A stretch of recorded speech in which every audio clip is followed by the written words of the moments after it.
Hey guys, Ramsey here. Welcome to another video. Today we've got a late night insight video on a fragrance from one of my favorite artisanal houses, and I'm working my way through the portfolio of this house slowly but surely. Pretty soon I'm going to start reviewing the full bottles that I have, and this is from the house of Bortnikoff, and this fragrance came out in 2021, and it is called Classica.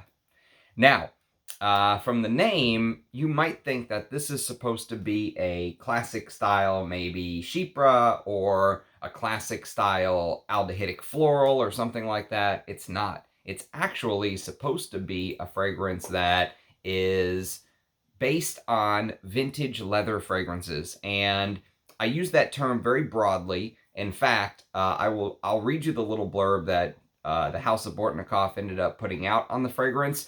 They say that this is an uncompromising traditional Peau d'Espagne fragrance. And if you want a video on some of the differences, if you want to dive a little bit deeper into the differences between Peau d'Espagne, which is Russian leather, Cuir Russie, which is, Peau d'Espagne is Spanish leather, Cuir Russie is Russian leather, and modern leather is basically what I call the suede-like leathers, like the Tuscan leather style fragrances or something like that. I did an entire video on that, so you can go check that out. You can go if you just search Peau d'Espagne versus Cuir Russie versus modern leather, the video will come up. And so if you want to dive a little bit deeper into the different leather categories, I have an entire video on that. But basically, Bortnikoff says this about the fragrance Classica. What is a perfume tradition? How important is it for the perfume art? I know like no one else what a rich palette of olfactory colors oud can bring to the composition it is used in. It is a fragrant material that the peoples of the East have valued for millennia. European perfumery is a bit younger. It is hundreds of years old. It is documented that the first compositions in Europe were created in order to decorate the fragrance of leather.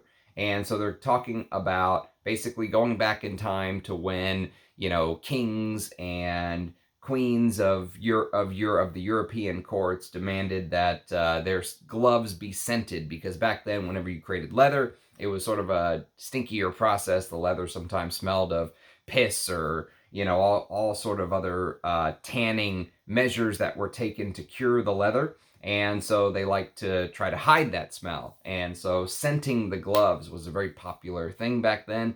And of course, leather gloves, you wanted the smell of leather.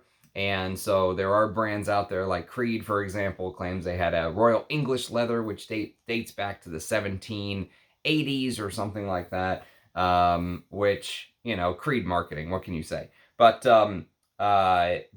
that is sort of the baseline for many leather fragrances if you really want to go back in time, but a lot's changed since then. And leather fragrances have not lost popularity, according to Bortnikoff, but definitely have lost their strength and power, is what he says. And today I want to present you with the ultimate leather fragrance that draws inspiration from traditional European formulas, created without regard to modern restrictions, but with an eye to the great perfume tradition of Europe and the recipes of the masters of the past. So how is he done? So, first of all, I have to say I'm a huge fan of the house of Dmitry Bortnikoff. You guys know that. I'm actually wearing one of his fragrances today as my scent of the day, Exquise. I would urge you to go check out my review of Exquise. It's a fantastic fragrance. And the house of Bortnikoff is a fragrance house that early on in his creations, the stuff he made in 2017, 18, 19, 20, have completely blown me away. But as of late, the newer stuff that he's put out, the cologne line, Scheherazade, for example, which I have a review of on the channel, and the collaboration between Russian Atom and Perfumes Oud, where Dmitry Bortnikoff and Russian Atom came together. I was a little bit let down with that, with what I smelled from Oud Balsam. I haven't smelled the other two. But, so this is a 2021 release. This is almost right there on the cusp where things were really starting to change for the house of Bortnikoff, in my mind anyways. And so how does this fragrance fare? Do they actually hit the nail on the head where they want to have an uncompromising leather fragrance? Well, this fragrance to me is sort of a It's literally a fragrance of two halves, of two tails, if you will. And on the one hand, this is a fragrance that Dmitry Bortnikoff says in the note listing, or in the little blurb, I know like no one else what a rich palette of olfactory colors oud can bring. And what's interesting is there is no oud listed in the note listing, not even on the official card from the brand. I don't have one, but I've seen a picture of the card of Classica, because all I have is a sample. By the way, I have to say thank you to my good friend Scott for supplying me with this. Otherwise, there's no way I'd be able to do this many videos on the brand. And so thank you, Scott. Thank you to everyone who's very kindly sent me stuff like this that has allowed me to do these type of videos. So this came from Germany. And I don't know how old this is, but it's a newer fragrance, so I doubt there's very much reformulation. Anyways, but basically, this fragrance is a style of fragrance that really speaks to me. This sort of vintage leather fragrances. So if you take things like, for example, Cuir de Russie by Chanel, and I know. In the note listing, he basically said Peau d'Espagne, not Cuir de Russie, but there's almost like there's little bits of both in Classica is the thing about it. And I think this fragrance could literally be classified as a Russian leather because of the huge amount of birch tar that I get in Classica. And I think it could also be classified as a Spanish leather, as they say. So if you take something like, again, Chanel's Cuir de Russie, or if you take something like Santa Maria Novella's Peau d'Espagne, that's sort of the ballpark that this fragrance is trying to play in, but with that artisanal sort of niche oud category, if you will, and real ambergris and all the stuff that we expect from the artisanal houses like Dmitry Bortnikoff, where, you know, the owner of the house, the perfumer, is getting his hands dirty and, you know, sourcing the ambergris and the musks and all that good stuff. I don't think there's real musk in here, by the way. I think it's probably just some sort of white musk or something like that. But, so how does the fragrance start? So it basically starts with this big powdery slug of birch tar. Birch tar and citruses and neroli.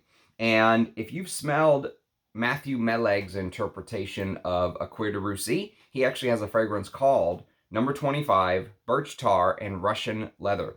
And this fragrance, Classica, reminds me of Meleg's interpretation of a Cuir de Russie fragrance, because if you smelled if you smelled Matthew Meleg's fragrance, Birch Tar and Russian Leather, it'll get you in the ballpark because they both start very, very powdery.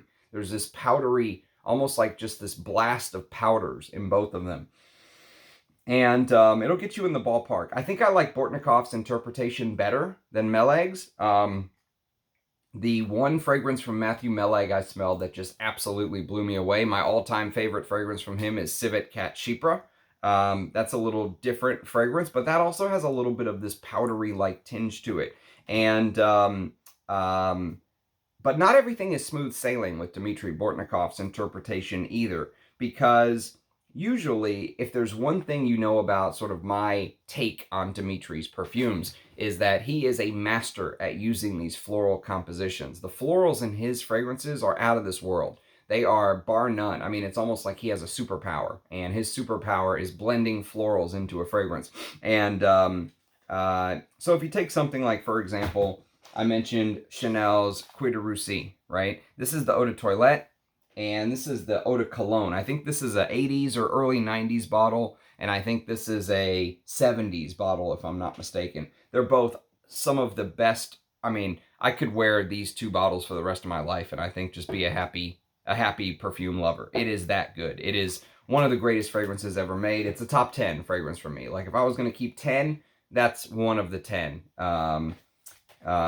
Chanel's Cuir de Russie for sure. And the thing that's so amazing about Cuir de Russie is that it plays this dichotomy where it on one hand plays at the opulence and the grandeur, and just think of being in like a royal palace, or think of being in this dining hall with huge chandeliers. And Chanel's Cuir de Russie plays at that because of the way the florals are used, the Chanel sparkle, the pizzazz, the pop. It's all there.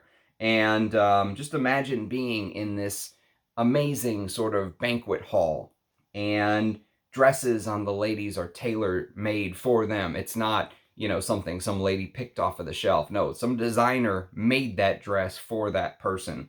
And, the food cooked is made by some of the best chefs on earth. And, the music that's being played is being played by the fingers of some of the most sought after musicians and composers of the day. And yet, all the opulence and luxury, and when all is said and done at the end of the evening, do you go get in your Bentley or Rolls Royce, or do you go get on your G5 and fly across the earth? No, you don't. You get into a carriage because you're living 130, 150 years ago, right? And that's sort of that dichotomy that Cuir de Russie plays at to me. It's almost like when you get into the carriage, you can smell sort of the animalic bits of the horses that are actually pulling the carriage, and the mud stuck to their feet. And, even though all the grandeur and the sparkle is there, there's something dirty underneath, right?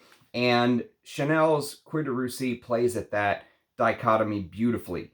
And even Peau d'Espagne, which, by the way, this is a decant that my good friend Armando sent me from a vintage gold foil label bottle of Peau d'Espagne. I have been hunting for this for 8-9 months. Whenever I did this video, if you go watch my Cuir de Russie or Peau d'Espagne versus Cuir de Russie versus modern leather video, I've been hunting for a bottle of this since then. No luck. No luck at all. My brother Rich Mitch was very lucky and found one, but I have not found the gold label bottle yet. I'm still looking, though. I'm not going to give up. I will have this in my collection. But this basically, this is 1901. This came out from Santa Maria Novella, one of the most underrated niche houses out there. And this is the quintessential Spanish leather fragrance for me. This is basically, Peau d'Espagne translates to skin of Spain, okay? And the whole idea of Spanish leather is that it's supposed to smell soft and supple, almost like a woman's skin, right? That's the idea. It's supposed to be like a second skin of a high-class woman, let's say. And so you sometimes have to hunt for the leather. You have to really dig your nose in. The leather doesn't just come to you in a good Spanish leather fragrance. And Bortnikoff actually did a fantastic job of recreating that, following the script, let's say.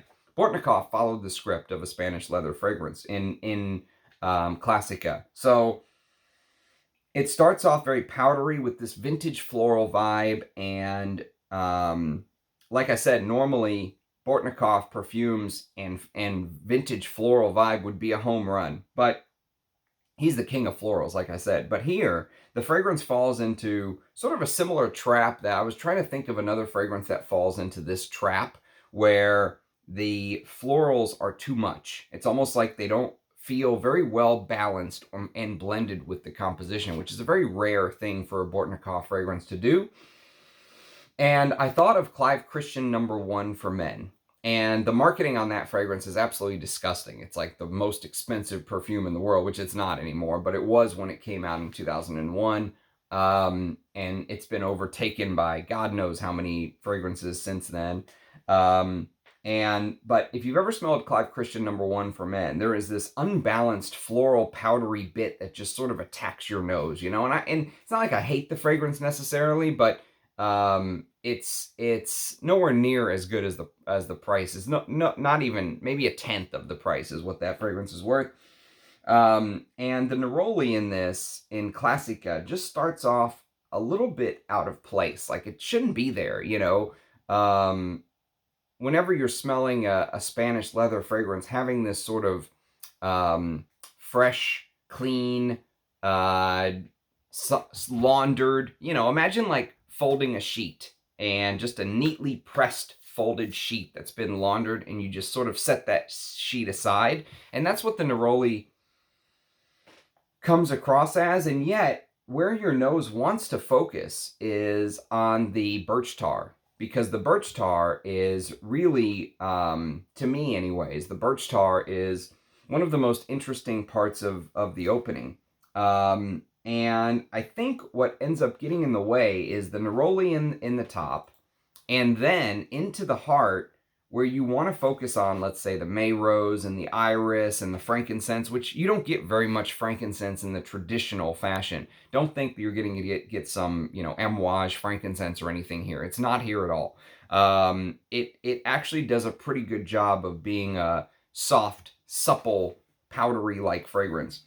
But what feels a bit off in the mid, so the neroli feels a bit off in the top. In the mid, the heliotrope feels a bit off. It almost feels like he overdosed the heliotrope note. And again, I don't know. I'm not sitting up here claiming that's exactly what happened. And this is all to my nose anyways. I'm not a perfumer. I'm not going to sit up here and pretend to know. But to me, it feels like a similar overdose of heliotrope, in Clive Christian #1 for Men.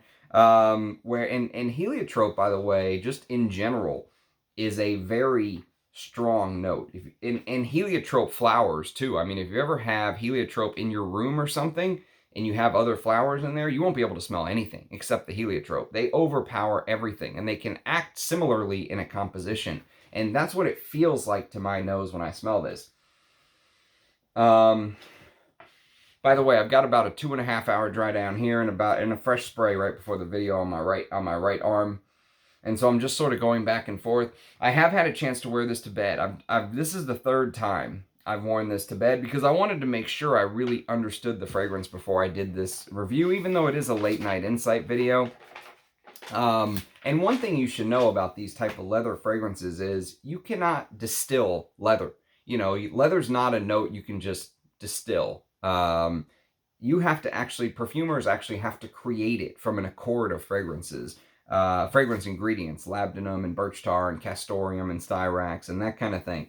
Historically, a proper Spanish leather fragrance is usually, styrax plays a very big role in a proper, in a proper Spanish leather fragrance, which again, if you go back to the blurb and you read the blurb, it says, "Meet Classica, the uncompromising traditional fragrance of Peau d'Espagne." So they're claiming it's a Spanish leather. But there is no styrax in here. And that's why I say this is, the fragrance feels very blurred to me. And I don't know if the lines are that strict anyway, where here is Spanish leather and here is Russian leather. Sometimes they blur, and it's just how it is. Just like sometimes Chypres and Fougères blur, and Orientals and Chypres blur, or whatever it is, right? The lines in the sand are not hard demarcations where here is Chypre, here is Fougère, here is Peau d'Espagne, here is Cuir de Russie, right? Sometimes there's a blurring, and this fragrance does blur the lines because I think that the birch tar in this fragrance is more reminiscent of something like a Cuir de Russie rather than a Peau d'Espagne. So you would expect more of this almost like waxy, soft, base, and you don't really get that because the birch tar plays a pretty prominent role, and it makes it feel like a Russian leather. And that blurring of the lines, though, I will say, because here's the thing about this fragrance, I like it. This is my kind of fragrance, and for all of the bad that I've said about the House of Bortnikoff over the last, month or two, because I've been reviewing a lot of his new stuff and I've been very disappointed. And then going back to, let's say, those eau de colognes he released, which I have a live stream on if you ever want to laugh. I think it was called A Very Bortnikoff Christmas. I hated those eau de colognes that they put out. I really, really did not like those. I forgot the names, but it's like, if you go to his website, if you're really interested, or go watch my video, you'll be able to tell they have like different colored face plates. So they're not the normal Bortnikoff plate on the fragrance. They're like red and purple and stuff like that. But either way, I did not like the eau de colognes. I was very hard on the house. This is a good fragrance. This is something that I would say if you can get your hands on this for couple $100, maybe $250, maybe. Now retail price is $350, which I think that's a little high.